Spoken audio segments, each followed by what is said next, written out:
കോൺഗ്രസിനെ സംബന്ധിച്ചിടത്തോളം അവർ നേരിട്ട എക്കാലത്തെയും വലിയ പ്രതിസന്ധികളിലൊന്നായിരുന്നു സോളാർ വിവാദവും അതിനെ ചുറ്റിപ്പറ്റിയുള്ള രാഷ്ട്രീയ ആരോപണങ്ങളും. ശരിക്കും മാധ്യമങ്ങൾ വലിയ രീതിയിൽ ഉമ്മൻചാണ്ടി സർക്കാരിനെയും അല്ലെങ്കിൽ ഉമ്മൻചാണ്ടിയെ വ്യക്തിപരമായിട്ടും അധിക്ഷേപിച്ചു എന്നുള്ള ആരോപണങ്ങൾ നിൽക്കുമ്പോൾ അതിനേക്കാളും ഉപരി കോൺഗ്രസിലെ ചില വ്യക്തികൾ ഉമ്മൻചാണ്ടിയെ ടാർഗറ്റ് ചെയ്തിരുന്നു. എന്താണ് ഈ ഒരു വിഷയത്തിലെ ഒരു നിലപാട്?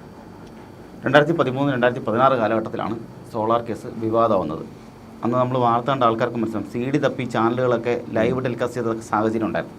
അന്ന് കോൺഗ്രസ്സുകാർ പറഞ്ഞിരുന്ന ഏറ്റവും വലിയ വിമർശനം എന്ന് പറയുന്നത് ഉമ്മൻചാണ്ടിയെ ഏറ്റവും അധികം വേട്ടയാടിയത് മാധ്യമങ്ങളാണ് എന്നുള്ളതാണ്. അതെ, ഒരുപക്ഷെ മാധ്യമങ്ങൾ വേട്ടയാടി എന്നുള്ളത് യാതൊരു തർക്കവുമില്ല, സത്യം തന്നെയാണ്. ഒരുപക്ഷെ ആദ്യത്തെ വേട്ടയാടൽ ഉണ്ടാകുന്നതും അത് തന്നെയാണ്, മാധ്യവിചാരണ ഉണ്ടാകുന്നത്.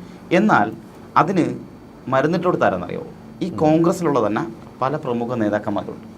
ഇന്നിപ്പോൾ ഉമ്മൻചാണ്ടി ദിവ്യനാണെന്ന് പറഞ്ഞ് വലിയ തരത്തിൽ പറയുന്ന, ഉമ്മൻചാണ്ടി വാദോരാതെ മധുരവാക്കുകൾ കൊണ്ട് സംസാരിക്കുന്ന നേതാക്കന്മാരടങ്ങുന്ന പലരും അന്ന് ഉമ്മൻചാണ്ടിയെ ഒളിഞ്ഞും തെളിഞ്ഞും മറിഞ്ഞും നിന്ന് ക്രൂശിക്കുന്ന സാഹചര്യം ഉണ്ടായിട്ടുണ്ട്.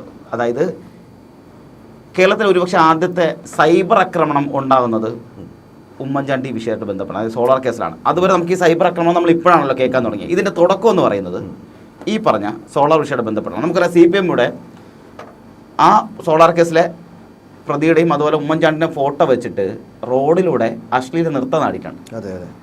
അതുപോലെ തന്നെ പോസ്റ്റുകളിൽ ഈ മോർഫിങ്ങിൻ്റെ ഒക്കെ ആദ്യകാല രൂപങ്ങൾ കണ്ടു തുടങ്ങിയ ഒരു കേസ് കൂടിയാണ്. ആദ്യത്തെ സൈബർ ആക്രമണം അതാണ്. പക്ഷെ നമ്മൾ അപ്പോഴും പറയുന്ന ആരാന്നറിയോ? ഇടതുപക്ഷത്തെ, അതായത് ഇടതുപക്ഷത്തെ പറയുന്നു, അല്ലെങ്കിൽ മാധ്യമങ്ങൾ പറയുന്നു. ഇതല്ല സംഭവം. ഇതിനകത്ത് കൃത്യമായി കോൺഗ്രസ് തന്നെ പല പ്രമുഖ നേതാക്കന്മാരും കളിച്ചിട്ടുണ്ട്.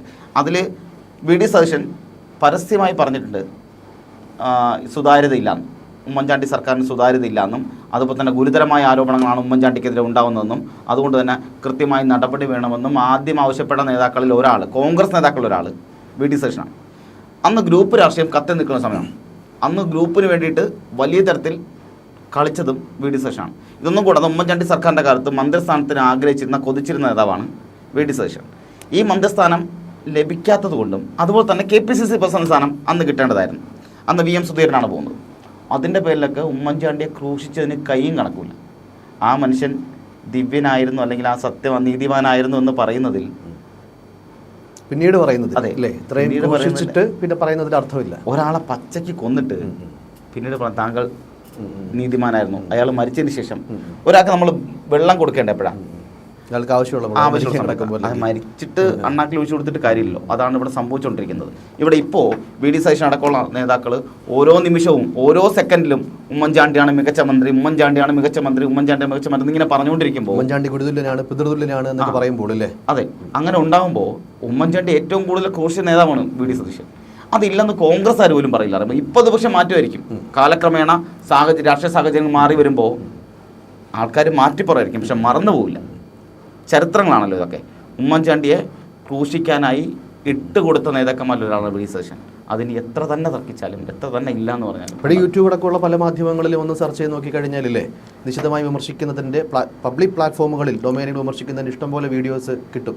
ഇപ്പോൾ സെർച്ച് ചെയ്താൽ കിട്ടും, ഇപ്പോൾ കിട്ടും. കാരണം അത്രത്തോളം രൂക്ഷമായി CPM പോലും വിമർശിച്ചിട്ടില്ലെന്നേ. അപ്പം അന്ന് പ്രതിപക്ഷത്തിരിക്കുന്ന CPM പോലും ഇത്ര രൂക്ഷമായി വിമർശിച്ചിട്ടില്ലാത്ത സാഹചര്യമുള്ളപ്പോഴാണ് VD സതീശൻ മാധ്യമം മുന്നിൽ ഇരുന്നിട്ട് ഉമ്മൻചാണ്ടി സർക്കാർ മോശമാണ്, ഉമ്മൻചാണ്ടി അവിടെ ഒരു സുതാര്യതയില്ല, അല്ലെങ്കിൽ എല്ലാവരെയും മറ്റേ സ്വതന്ത്രത്തോടെ വിഹരിക്കാൻ വിട്ടിരിക്കുന്നു, അതുപോലെ തന്നെ പേഴ്സണൽ സ്റ്റാഫുകൾ പ്രതികളെ സംരക്ഷിക്കുന്നതിൽ ഉമ്മൻചാണ്ടി മുൻകൈ എടുത്തു എന്നടക്കം പറഞ്ഞു. അതല്ലേ, പ്രത്യക്ഷമായിട്ടും പറഞ്ഞു. ഗുരുതരമായ ആരോപണങ്ങൾ ഉണ്ടായിട്ടും സംരക്ഷിക്കപ്പെടുന്നു എന്ന് വരെ പറയുന്ന സാഹചര്യം ഉണ്ടാകുന്നത് അതിൽ എടുത്തു പറയേണ്ട കോൺഗ്രസ് നേതാക്കളൊരാൾ VD സതീശൻ തന്നെയാണ്.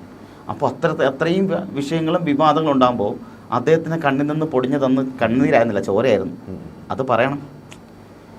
എനിക്ക് ഇപ്പോഴും ഓർമ്മയുണ്ടേ, നമ്മുടെ 2014 തെരഞ്ഞെടുപ്പിൻ്റെ വോട്ട് ചെയ്യുന്നതിൻ്റെ ആ തലേ ദിവസം അവിടെ മന്ത്രിമന്ദിരത്തിൽ നിന്നുകൊണ്ട് ഉമ്മൻചാണ്ടി മാധ്യമങ്ങൾ കാണുക.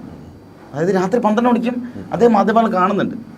കാരണം അദ്ദേഹത്തിന് അവിടെ അദ്ദേഹം ചെയ്തിട്ടില്ല, അദ്ദേഹം തെറ്റുകാരനല്ല. പിന്നീട് മാധ്യമങ്ങൾ മാപ്പ് പറയേണ്ട സാഹചര്യം ഉണ്ടായി. എത്ര കോൺഗ്രസ്സുകാർ മാപ്പ് പറഞ്ഞു? അതെ, എനിക്ക് മനസ്സിലിപ്പോൾ വന്നൊരു കാര്യം. അതെ, മാധ്യമങ്ങൾ കൃത്യമായിട്ട് അവരുടെ ഇല്ലേ, അതും ചരിത്രമാണ്. പിന്നീട് അതിന് മുൻപോ അതിന് ശേഷമോ അത്ര ഒരു നിലപാട് മാധ്യമങ്ങൾ സ്വീകരിച്ചിട്ടില്ല. കാര്യം തങ്ങൾ അത്രയധികം ആ മനുഷ്യനെ വേട്ടയാടി, അതിൽ സത്യമില്ല എന്ന് കോടതി അടക്കം പറഞ്ഞു. തെളിവ് നിഷ്പ്രഭമായി മാധ്യമങ്ങൾ കൃത്യമായിട്ട് തന്നെ തങ്ങൾക്ക് തെറ്റുപറ്റിയെന്ന് പറയുമ്പോൾ ഈ വിമർശിച്ച പല ആൾക്കാരും നമ്മളീ പറഞ്ഞ പേരെടുത്ത് പറഞ്ഞ വി ഡി സതീശനടക്കം പിന്നീടൊരു നിലപാട് മാറ്റാനോ തങ്ങൾക്ക് തെറ്റുപറ്റിപ്പോയെന്നോ അന്ന് വിമർശിച്ചത് ശരിയായില്ല എന്ന് പറയാൻ തയ്യാറായിട്ടില്ല. ഉമ്മൻചാണ്ടിയുടെ മരണത്തിന് ശേഷം വിലാപയാത്ര ഉണ്ടായിരുന്നല്ലോ. വിലാപയാത്രയിൽ കേരളം കണ്ട എക്കാലത്തെയും വലിയ വിലാപയാത്ര അത് ചരിത്രമാണ്. അന്ന് ആ വിലാപയാത്ര നടക്കുമ്പോൾ ഓരോരുത്തർ, എനിക്കിപ്പോഴും ഓർമ്മയുള്ളൊരു ദൃശ്യം എന്ന് പറയുന്നത്, ഒരച്ഛൻ തൻ്റെ കുഞ്ഞിനെ തോളത്തെടുത്ത് വെച്ചിട്ട് ഓടുവാണ്. ബസ്സിൻ്റെ പുറകെ ഇങ്ങനെ ഓടുവാണ്. എനിക്കൊന്ന് കണ്ടാൽ മതി, ഒന്ന് കണ്ടാൽ മതി എന്ന് പറയുമ്പോൾ ചാണ്ടി ഉമ്മൻ ആ ബസ്സിൻ്റെ ഡോറ് തുറന്നു കൊടുക്കുകയും ചാണ്ടി ഉമ്മനെ കെട്ടിപ്പിടിച്ച് കരയുന്നൊരു സാഹചര്യം ഉണ്ടായിരുന്നു. എനിക്ക് നല്ല സങ്കടം വന്ന കുറേ ദൃശ്യങ്ങൾ അതിനകത്ത് ഉണ്ടായിട്ടുണ്ട്. ഒരുപക്ഷെ കോൺഗ്രസ്സുകാർ പോലും ഉമ്മൻചാണ്ടി ഇത്രയും ജനകീയനായിരുന്നു എന്ന് ഒരുപക്ഷെ മനസ്സിലാക്കുന്നത് അദ്ദേഹത്തിൻ്റെ മരണത്തിന് ശേഷമാണെന്ന് പറയേണ്ടി വരും. അദ്ദേഹത്തെ ക്രൂശിച്ചവർക്കെല്ലാം ഇന്നല്ലെങ്കിൽ നാളെ മറുപടി പറയേണ്ടി വരും. ആ മറുപടി പറയേണ്ടി വരുമ്പോൾ എണ്ണി തന്നെ ചോദിക്കും. കാലങ്ങളാണല്ലോ, എത്ര കാലം കടന്നാലും മുറിവുകൾ ഉണങ്ങാത്തായി അങ്ങനെ തന്നെ കിടക്കും, അതുണ്ടാവുകയും ചെയ്യും. പക്ഷേ അപ്പോഴും നമ്മളീ പറയുമ്പോൾ നമ്മളവിടെ എടുത്തു പറയുന്ന ആരെയാണ്? മാധ്യമങ്ങളെ വിമർശിക്കുന്നു, അതുപോലെ LDFനെ വിമർശിക്കുന്നു, അല്ലെങ്കിൽ CPMനെ വിമർശിക്കുന്നു. ഇതൊക്കെ ഉണ്ടാകുമ്പോഴും അവിടെ ഉണ്ടായിക്കൊണ്ടിരിക്കുന്നത് എന്തുകൊണ്ടാണ് കോൺഗ്രസിനെ വിമർശിക്കാത്ത, കോൺഗ്രസിൻ്റെ നേതാക്കന്മാരെ വിമർശിക്കാത്ത ഈ VD സതീശനുള്ള അടക്കമുള്ള ആൾക്കാർ അത്ര രൂക്ഷമായി അത്രയും ബ്രൂട്ടലായിട്ട് ക്രൂശിക്കുമ്പോൾ അതിനകത്ത് ചോദിക്കണ്ടേ എന്താ കോൺഗ്രസ് ചോദിക്കാത്ത? ഇപ്പോൾ VD സതീശൻ പ്രതിപക്ഷ നേതാവാണ്, എല്ലാവരുടെയും നേതാവാണ്, എല്ലാവർക്കും നേതൃത്വം കൊടുക്കുന്ന ഒരാളാണെന്ന് പറയുമ്പോൾ അന്നത്തെ ഒരു നേതാവിനെ തല്ലിക്കെടുത്തിട്ടാണ് ഈ നിൽക്കുന്നുള്ള ബോധം കൂടി ഉണ്ടാവണം. അതാർക്കും ഉണ്ടാവേണ്ട? കോൺഗ്രസ്സുകാർക്ക് ഉണ്ടാവണം. ആ കോൺഗ്രസ്സുകാർ ഉമ്മൻചാണ്ടിയെ കുറിച്ച് മറക്കരുത്. വേറെ എന്ത് മറന്നാലും ഉമ്മൻചാണ്ടിയെ ഇത്രയും ദ്രോഹിച്ച ഒരാളെ മറന്നു പോകരുത്. ആ മറക്കുന്നത് ഒരിക്കലും ഉമ്മൻചാണ്ടിയുടെ ആത്മാവ് പോലും ക്ഷമിക്കില്ല, എന്നാൽ പൊറുക്കില്ല എന്ന് പറയും. നിശ്ചിതമായിട്ടുള്ള ആരോപണങ്ങളായിരുന്നു. അതായത് കൃത്യമായിട്ട് തന്നെ പ്രതികളെ സംരക്ഷിക്കുന്നു, എണ്ണി പറയാം. അന്വേഷണത്തിൽ മെല്ലെപ്പോക്കുണ്ടാകുന്നു, മുഖ്യമന്ത്രിയുടെ ഓഫീസിൽ ഭരണം നടത്തുന്നത് മറ്റാൾക്കാരാണ്, ഇല്ലേ? പാരലായിട്ടുള്ള ഒരു ഭരണം നടത്തുന്നു. ഗവൺമെന്റ് അടക്കമുള്ളവർക്ക് പ്രത്യേക പരിരക്ഷ കൊടുക്കുന്നു. മുസ്ലിം ലീഗ് അടക്കമുള്ള ഈ ഘടകകക്ഷികൾക്ക് വലിയ പ്രാധാന്യം എന്നല്ല, ഭരണത്തിൽ ഒരു പടി ആവശ്യമില്ലാതെ കൈകടത്തിൽ അവർ നടത്തുമ്പോഴും 5ാം മന്ത്രിസ്ഥാനം കൊടുത്തപ്പോൾ അതിൽ വലിയ പ്രശ്നങ്ങൾ ഉണ്ടാക്കുന്നു. ഇതൊക്കെ ഉണ്ടാവുന്നതിന്റെ പ്രധാന കാരണം എന്ന് പറയാം, അതാണ് ഞാൻ നേരത്തെ പറഞ്ഞത്. മന്ത്രിസ്ഥാനം ആഗ്രഹിച്ചിരുന്നു, കിട്ടിയില്ല. അത് കഴിഞ്ഞ് KPC പ്രസിഡന്റ് സ്ഥാനം ആഗ്രഹിച്ച് നിൽക്കുമ്പോഴാണ് കപ്പിൻ്റെയും ചുണ്ടിൻ്റെയും നടുക്ക് വെച്ചിട്ട് സുധീറിന് പോകുന്നത്, VM സുധീറിന് പോകുന്നത്. അപ്പോൾ സ്വാഭാവികമായിട്ടും തൻ്റെ ഉള്ളിൽ കിടക്കുന്ന ആ മൃഗം ഇങ്ങനെ ഉണരുവാണ്. അപ്പോൾ എന്തും പറയാൻ എന്തൊരു സാഹചര്യത്തിൽ നിൽക്കുമ്പോഴാണ് സോളാർ വിഷയം ഉണ്ടാകുന്നതും. എന്നാൽ പിന്നെ അത് തന്നെ അവസരം എന്ന് പറഞ്ഞ് ഉമ്മൻചാണ്ടിയെ ക്രൂശിച്ച അല്ലെങ്കിൽ അത്രയും ദ്രോഹിച്ച കോൺഗ്രസ് നേതാക്കളിൽ പ്രമുഖനായ വ്യക്തി VD സതീശനാണ്. അത് ഞാനിപ്പോഴും പറയുന്നത്, അത് കോൺഗ്രസ്സുകാർ മറന്നു പോകരുത്. ഇപ്പോൾ സതീശൻ ഇപ്പോൾ കോൺഗ്രസിൻ്റെ ക്യാപ്റ്റനായി ഇതൊക്കെ വാഴി നിൽക്കുന്ന സമയമാണെങ്കിൽ പോലും ഇത് കോൺഗ്രസ്സുകാർ വിസ്മരിക്കപ്പെടരുത്. കോൺഗ്രസ്സിലെ ഓരോ അണികളും ഓരോ പ്രവർത്തകരും ഓർത്തു വെക്കണം, VD സതീശൻ എന്ന നേതാവാണ് ഇപ്പോഴത്തെ നിങ്ങളുടെ ഈ നേതാവാണ് നിങ്ങളുടെ എന്നത്തെയും എക്കാലത്തെയും നേതാവായ ഉമ്മൻചാണ്ടിയെ ക്രൂശിച്ചത്. നമുക്ക് തിരഞ്ഞെടുപ്പ് എടുക്കാം. ഈ തിരഞ്ഞെടുപ്പൊക്കെ തന്നെ ഈ തിരഞ്ഞെടുപ്പിൽ പോലും ഉമ്മൻചാണ്ടിയുടെ ചിത്രമില്ലാത്ത ഏതെങ്കിലും സ്ഥലം കണ്ടിട്ടുണ്ടോ? ഇല്ല. എല്ലാ തിരഞ്ഞെടുപ്പിലും, ഇപ്പം തദ്ദേശ തിരഞ്ഞെടുപ്പായിക്കോട്ടെ, അതിന് മുന്നേ നടന്ന പാർലമെൻറ്റ് തിരഞ്ഞെടുപ്പായിക്കോട്ടെ, ഇപ്പം നടന്ന നിയമസഭാ തിരഞ്ഞെടുപ്പായിക്കോട്ടെ, ഇതെല്ലാം കൃത്യമായി ഉമ്മൻചാണ്ടിയുടെ ചിത്രം അടക്കം വെച്ചിട്ട് തന്നെയാണ് വോട്ട് ചോദിച്ചിട്ടുള്ളത്, വോട്ട് പിടിച്ചിട്ടുള്ളത്. VD സതീശനടക്കം ആണല്ലോ. ആ വോട്ട് ചോദിക്കുമ്പോൾ ഇവർക്കൊരു ഉള്ളിലൊരു കുത്തലുണ്ടാവത്തില്ലേ? ഞാൻ ക്രൂശിച്ച ഒരാളെയാണ്. ഒരുപക്ഷെ കോൺഗ്രസ് ഈ പറഞ്ഞ പോലെ ഇതര പാർട്ടിക്കാർക്കിടയിൽ പോലും ഇത്രയും ഇല്ലേ സമ്മതനായിട്ടുള്ള മറ്റൊരു നേതാവ് ഉണ്ടാവില്ല. കാര്യം അദ്ദേഹത്തിന് രാഷ്ട്രീയ വൈര്യം ആരോടും ഉണ്ടായിരുന്നില്ല. അദ്ദേഹത്തിൽ ഈ രാഷ്ട്രീയ എതിരാളികൾ എന്നൊക്കെ പ്രത്യക്ഷമായിട്ട് നമ്മൾ പറയുമ്പോഴും എന്തെങ്കിലും ഒരു വൈരാഗ്യമോ വ്യക്തിവിരോധമോ ഒരാൾക്ക് വെച്ചു പുലർത്തുന്ന ഒരു രീതി ഉമ്മൻചാണ്ടിക്ക് ഉണ്ടായിരുന്നു. അങ്ങനെ ഒരു മനുഷ്യനെയാണ് ഇത്തരത്തിൽ നിശ്ചിതമായിട്ട് വേട്ടയാടക്കം. അദ്ദേഹത്തിന്റെ വീടിന്റെ വാതിൽ അടയ്ക്കാറില്ല. അദ്ദേഹത്തിന്റെ വീടിന്റെ ഫ്രണ്ട് മുൻവശം ഉണ്ടല്ലോ, മുൻവാതിൽ അടയ്ക്കാറേ ഇല്ല, കുറ്റിയിടാറില്ല. ഇത് കാലങ്ങളായിട്ടുള്ളതാണ്. അത് ആർക്കും ചോദിച്ചാലും പുതുപ്പള്ളിയുടെ ചരിത്രം എടുക്കുന്നവർക്ക് അറിയാം. അവിടെ അടയ്ക്കാറില്ല. ഈ പ്രതിപക്ഷം ഏറ്റവും കൂടുതൽ അന്ന്, അതായത് ഇടതുപക്ഷം ഏറ്റവും കൂടുതൽ അന്ന് വിമർശിക്കുന്ന ഒരു കാര്യം എന്ന് പറയുമ്പോൾ ഒരു MLA ഓഫീസ് ഇല്ല എന്നുള്ളതാണ്. അവിടെ ഉമ്മൻചാണ്ടി വീട് അടയ്ക്കാറില്ലെന്നേ. വേറെ MLA ഓഫീസിന്റെ ആവശ്യമില്ല. അവിടെ വീട് അടയ്ക്കാറില്ല. ഏത് സമയത്തും ആർക്കും കയറി ചെല്ലാവുന്ന ഒരു സ്ഥലമായത് മാറിയിട്ടുണ്ട്. ഏത് വീട്ടിൽ നമ്മളിതുപോലെ കയറും. അവിടെ ആർക്ക് വേണോ ഏത് സമയത്താണോ കയറി ചെല്ലാൻ പറ്റുന്ന അത്രയും സ്വാതന്ത്ര്യമുള്ളൊരു വീടാണ് ഉമ്മൻചാണ്ടിയുടെ വീട്.